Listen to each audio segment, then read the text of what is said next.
Oke geng, ketemu lagi bareng gua Dwi di DNH Channel. Apa kabar semua? Semoga dalam kondisi baik-baik saja ya geng. Kali ini gua bakalan ngebahas tentang UKK OTKP atau MPLB lagi ya gengs, yaitu yang akan diselenggarakan di beberapa sekolah belum diselenggarakan ya gengs, yaitu perkiraan akan ada di pertengahan atau akhir April ini ya gengs. Tapi buat SMK yang udah ngadain UKK, selamat ya, semoga hasilnya memuaskan. Oke geng, kali ini gua bakalan ngebahas sedikit banyak tentang bentuk-bentuk surat ya geng. Jadi kali ini gua bakal mengungkapkan rahasia gimana caranya kalian bisa ngapalin bentuk-bentuk surat yang bikin keder itu ya geng. Pertamanya gua bakalan kasih bentuk dari soal yang ada di UKK OTKP ya gengs, dimana di salah satu tugas korespondensi atau membuat surat ini kita diminta untuk membuat surat dalam bahasa Inggris ya gengs, dimana suratnya ini berkaitan dengan panggilan wawancara kerja ya gengs. Dan untuk suratnya dan bentuknya ini gua udah tayangin, cek aja video sebelumnya, yaitu pembahasan mengenai membuat surat ya gengs. Tapi kali ini gua bakalan ngebahas tentang bentuk suratnya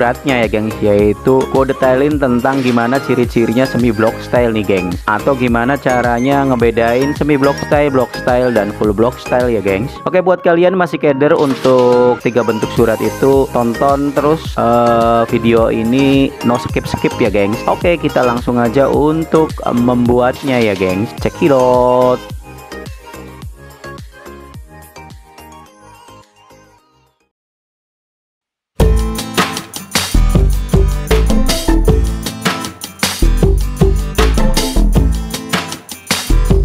Oke geng, kita bakalan ngebahas bagaimana bikin surat yang semi block style ya gengs. Berdasarkan ciri-ciri semi block style itu kita harus tahu garis besarnya ya gengs. Poin penting dalam menghafal bentuk-bentuk surat itu adalah kita menghafal beberapa bagian yang ada di surat ya gengs. Gue bakalan singkat saja ya gengs, yang bagian penting-penting yang akan ada di bagian bentuk surat yang harus kita bedakan. Walaupun di teorinya mungkin ada sekitar 15-18 bagian-bagian surat, gue bakalan ngebahas menjadi beberapa pokok saja ya gengs. Kita awali dari di sini gengs. Sudah ada, ini adalah kop surat. Oke geng, yang pertama bakalan gua bahas bagian-bagian yang ada di surat itu adalah kop surat ya geng. Ini adalah bagian kop surat ya gengs. Oke geng, jadi ini gua tandain ini adalah bagian kop surat. Ini ada kaitannya nanti dengan ciri-ciri dari semi block style ya gengs. Setelah kita menandai, mengetahui bahwa ini dari sini sampai ini adalah bagian kop surat, kita nanti akan ada dimulai dari number, subject, atau di sini biasanya ada tambahan perihal ya geng. Biasanya dalam bahasa Indonesia ini kita mulai dari nomor surat, lampiran, dan perihal. Ini adalah bagian dari identitas surat ya, gue nyebutnya ini identitas surat ya gengs. Oke geng, ini gue kasih judul ya, identitas surat, dan gue blok dengan warna biru muda. Ini adalah bagian dari identitas surat ya gengs. Selanjutnya ini adalah tujuan atau kepada ya gengs. Ini adalah bagian tujuan dan atau kepada ya gengs. Biasanya ini ya, nanti gue tandain juga nih. Ini adalah tujuan atau kepada ya gengs, gue warnain dengan warna merah muda ya. Setelah itu bagian isi surat, tapi yang gue fokusin adalah cara penulisannya ya gengs. Ini adalah bagian dari isi surat ya gengs. Nanti gue tandain juga, gue kasih warna ya. Jadi ini yang gue warnain hijau muda ini adalah poin atau bagian surat tentang penulisan isi surat ya gengs. Jadi udah ada 4 nih, kop surat, identitas surat, kepada, dan tujuan, penulisan surat, dan yang terakhir ini ya gengs, ini titik mangsa ya. Nanti kita akan berfokus pada 5 hal ini nih untuk membedakan nanti ya gengs. Nanti ini gue tandain dulu ya. Oke geng, kita ulang ya. Ini ada kop surat, ini ada identitas, ini ada kepada atau tujuan, penulisan atau isi surat ya gengs, dan ini ada titik mangsa ya gengs. Dan untuk mengetahui ciri-ciri atau bagaimana cara menulis untuk semi block style ya gengs, ini adalah patokannya ya geng. Pertama, untuk semua jenis bentuk surat, baik dimulai dari full block style, semi block style, ada hanging paragraph style, dan style-style yang lain ya gengs. Ini tidak berpengaruh ya, mau bentuk kop suratnya ini di pinggir, nama perusahaannya di sebelah kanan, ada logonya atau tidak, itu jadi tidak diperhatikan ya gengs. Setelah itu kita beralih kepada identitas surat gengs. Untuk identitas surat hampir semuanya relatif sama ya gengs. Ada number, ada nanti di sini lampiran, di sini ada subjek atau perihal ya gengs. Untuk perihal nanti kita bisa bebas ya, bisa di sini atau perihalnya nanti di tengah-tengah di sini ya gengs, itu boleh atau diizinkan. Dan untuk tanggal surat, gue tekenin ya gengs bahwa secara aturan ketika tanggal dituliskan di atas, bukan di area bawah, yaitu di daerah sini, itu sebaiknya secara aturan tidak menyertakan tempat ya gengs. Ada alasan utama, yaitu ketika ini menyertakan tempat itu terlalu dekat dengan kop yang sudah beridentitas ya gengs. Jadi kalau biasanya kita menuliskan di bawah itu karena ini dibuatnya di Malang, maka di sini akan muncul Malang misalnya 7 April 2025. Sebaiknya itu tidak dilakukan ya gengs. Selama titik mangsa ini atau tanggal surat ini ada di atas, hindari untuk menuliskan tempat ya. Tulisan Malangnya dibuang saja ya gengs. Ini adalah identitas surat. Identitas surat punya kecenderungan itu ketika kita menuliskan tanggal di sini itu sejajar, walaupun beberapa orang atau beberapa surat akan menyertakannya di atas number ini ya gengs, atau nomor surat ya gengs. Jadi ini ketentuan untuk identitas surat ya gengs. Relatif untuk identitas surat juga masih relatif sama, artinya tidak terlalu ada perbedaan dengan surat-surat yang lainnya ya gengs, atau bentuk surat-surat yang lainnya. Yang selanjutnya yaitu kepada atau tujuan. Di sini ada to Mr. Palarea, Jalan Bougainville nomor 56. Jalan Bougainville nomor 56, sekalipun kita menggunakan bahasa Inggris, sebaiknya kita tidak menggunakan street ya geng. Kenapa? Karena pengirim surat itu kalau kita kembali lagi ke Indonesia, atau nanti yang akan mengirimkan surat ini punya kecenderungan tukang pos dari Indonesia ya gengs. Jadi kalau tiba-tiba menuliskan misalnya Bougainville Street number 56, ini saya pikir atau gua pikir ini tidak terlalu signifikan ya keutamaannya ya gengs, kecuali junior ini diminta oleh guru produktifnya, yaitu guru OTKP-nya itu mau menggunakan full bahasa Inggris ya gengs. Jadi gue tetap menyertakan di sini Jalan Bougainville sesuai dengan alamat perusahaannya ya gengs, sesuai dengan alamat Mr. Surya Palareanya ya gengs. Kepada dan tujuan ini kita tuliskan di sebelah kiri ya gengs, di sebelah kiri. Kenapa? Karena ada bentuk lain yang menggunakannya itu di sebelah kanan ya gengs. Jadi untuk 3 tadi kita udah ngebahas ya, kop surat itu bebas, identitas surat cenderung sama dengan surat-surat atau bentuk yang lain, dan kepada atau tujuan itu ada di sebelah kiri ya. Setelah itu kita penulisan isi surat. Yang gua maksud dengan penulisan isi surat adalah dalam isi surat ini memiliki 3 jenis ya gengs. 3 jenis bagaimana cara menulis surat ya gengs. Tapi kita berfokus untuk di sini saja dulu ya gengs. Di sini artinya di semi block style, isi suratnya itu adalah harus berinden. Ini adalah inden nih gengs. Jadi ketika tidak berinden ini bentuknya akan seperti ini. Ini namanya tidak berinden ya gengs.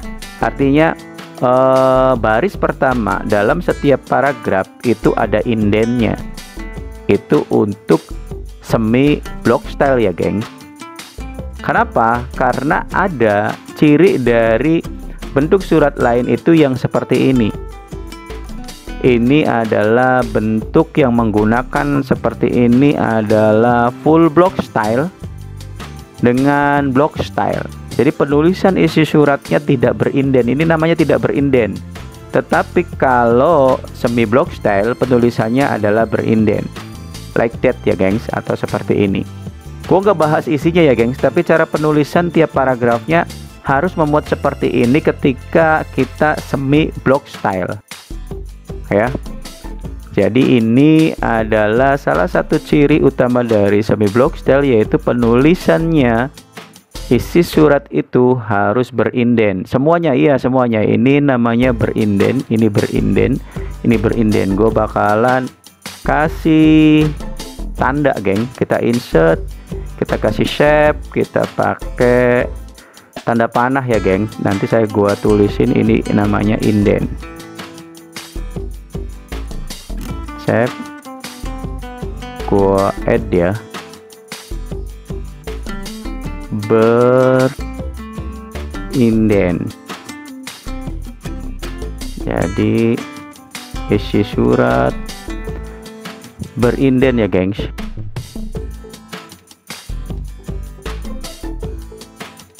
Jadi indent tuh yang dimaksud ini ya gengs, bahwa setiap penulisan baris pertama di setiap paragraf itu agak menjorok ke dalam ya gengs. Ini adalah ciri dari semi block style di bagian penulisan surat. Ini yang dimaksud ya gengs. Jadi ketika menuliskan thank you for your attention and cooperation, itu namanya berinden. Ketika tidak berinden itu seperti ini ya gengs. Jadi barisnya lurus ini. Tapi ketika berinden atau menjorok itu seperti ini, adalah salah satu ciri dari semi block style. Selanjutnya adalah titik mangsa atau penanda tangan. Ini ketika kita ada di semi block style, ini harus di sebelah kanan ya gengs. Kita tambahkan saja ya gengs.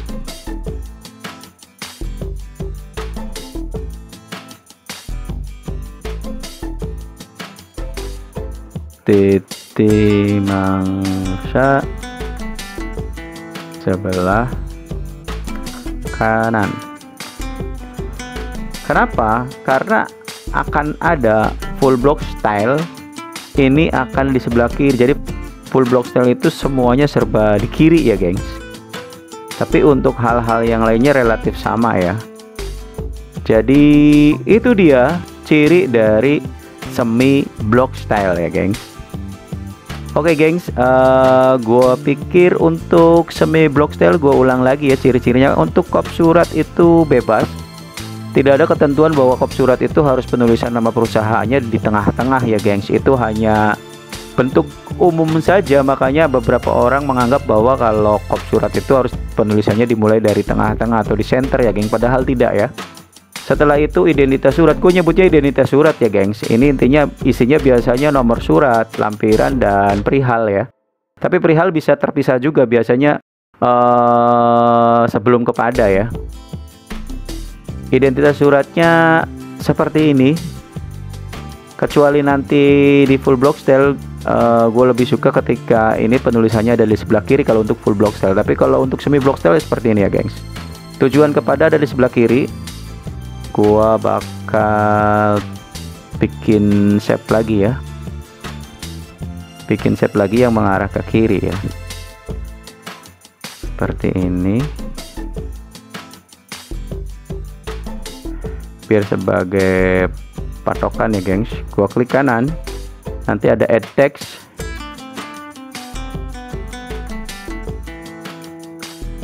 penulisan kepada sebelah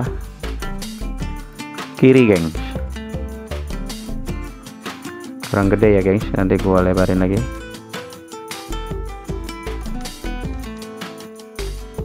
Ini adalah ciri-cirinya ya gengs. Nanti gua bakalan ngebahas untuk ngebedain, tapi paling tidak untuk yang semi block style ini sudah selesai ya gengs. Nanti kita bakalan lanjutin ke yang lebih dalam, yaitu bagaimana membuat kita lebih tahu, lebih gampang paham mengenai perbedaan 3 bentuk surat, yaitu full block style, dan semi block style ya gengs. Ikuti tayangan video selanjutnya.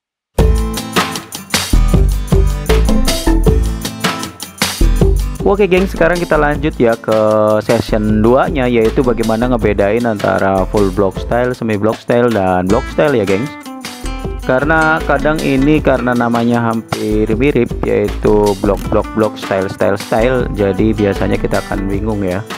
Tetapi gua kasih tipsnya deh untuk membedakan style-style yang tadi atau 3 style tadi. Itu yang kita harus jadi fokuskan adalah cari hafalan yang paling mudah.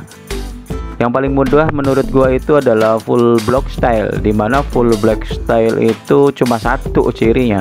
Semua penulisan diawali atau dituliskan dari sebelah kiri gengs.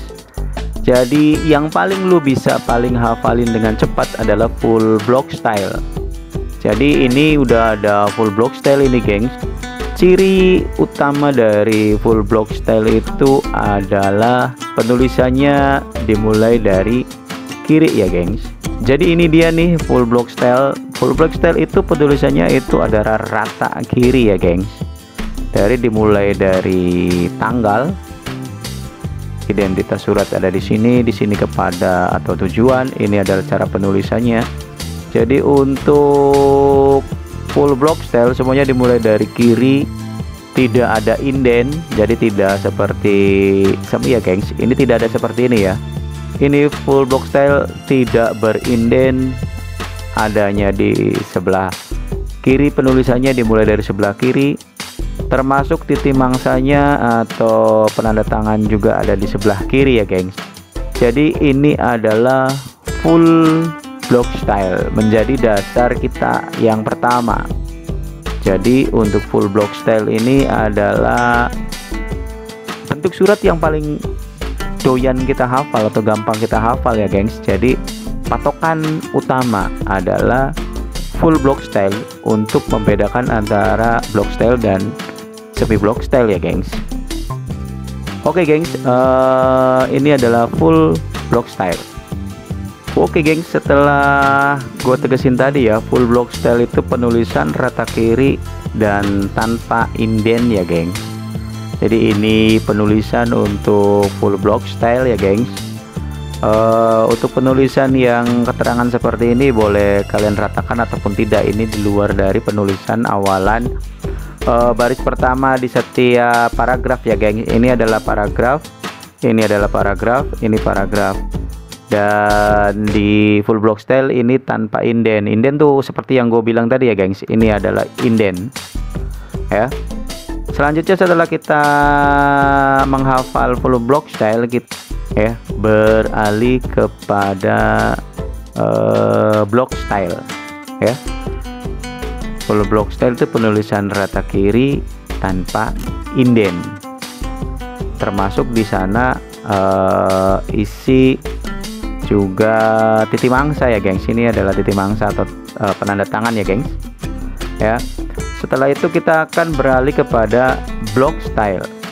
Block style adalah full block style yang dimodifikasi sedikit. Jadi poinnya penting nih. Jadi kita urutkan dari full block style, baru kita ke semi nih gengs. Apa yang akan dirubah dari full block style sehingga menjadi block style? Cuma ada 2 faktor guys menurut gua ya.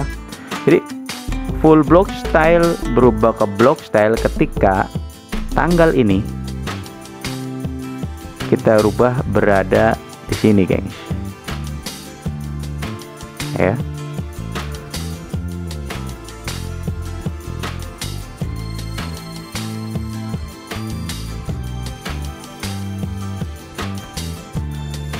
Ya. Yang kedua, titik mangsa berada di sebelah kanan, gengs. Dan selesai gengs. Penulisan yang tadinya full block style, penulisan rata kiri tanpa indent, maka ketika lu punya block style penulisan tetap rata kiri, tanggal ada di sebelah kanan, penulisan tidak berinden, ditambahkan di sini gue tambahin keterangannya titik mangsa di kanan. Block style penulisan rata kiri tanpa indent untuk isi suratnya, dan titik mangsa di kanan ya gengs. Ini titik mangsa ya gengs. Maka full block style yang full sebelah kiri ini berubah secara tanggal dan titik mangsa ya gengs. Ini adalah block style. Oke gengs, setelah itu kita bakal beralih kepada semi yang udah kita bahas ya geng. Semi block style penulisan ini adalah berinden ya. Penulisan berinden kita hapus yang tanpa indennya ya gengs. Titik mangsa di kanan. Apa yang dimaksud dengan berinden? Baris pertama dari setiap paragraf memiliki inden seperti ini gengs.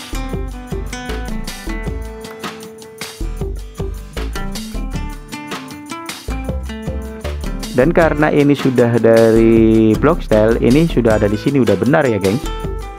Dan itu dia.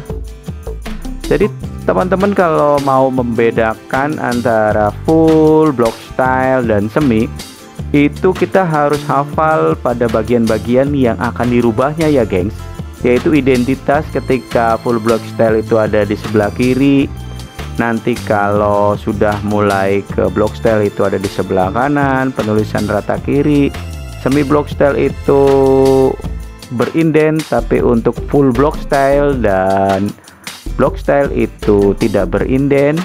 Dan untuk penulisan titik mangsa yang sebelah kiri itu hanya miliknya full block style ya gengs.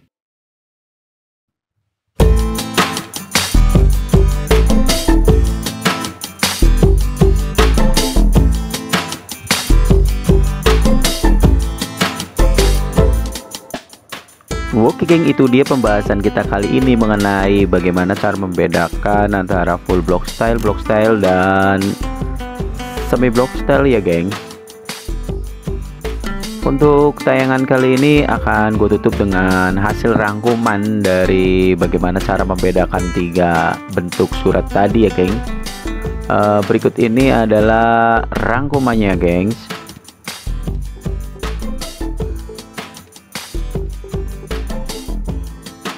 Yang pertama ini perbedaan di kop ya geng. Untuk kop ini tiga-tiganya sama ya geng. Yang kedua itu perbedaan di bagian identitas. Untuk full block style itu kita lihat di sini adalah rata kiri ya geng. Tanggalnya ada di sebelah kiri. Terus untuk block style tanggalnya ada di sebelah kanan, itu sejajar dengan number atau nomor surat ya gengs. Ini sama dengan yang semi ya gengs.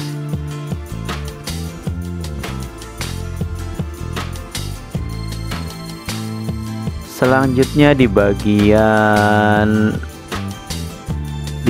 yang dituju atau tujuan atau kepada, ini relatif sama, jadi tidak ada perbedaan antara full block style dan semi block style ya gengs. Selanjutnya di bagian isi nih gengs, ini adalah bagian penting bahwa full dan block memiliki cara penulisan isi yang sama, yaitu tidak berinden atau tetap lurus ya geng, rata kiri ya. Sedangkan yang untuk yang semi block style ini berinden atau di setiap baris pertama paragraf itu menjorok ke dalam ya gengs.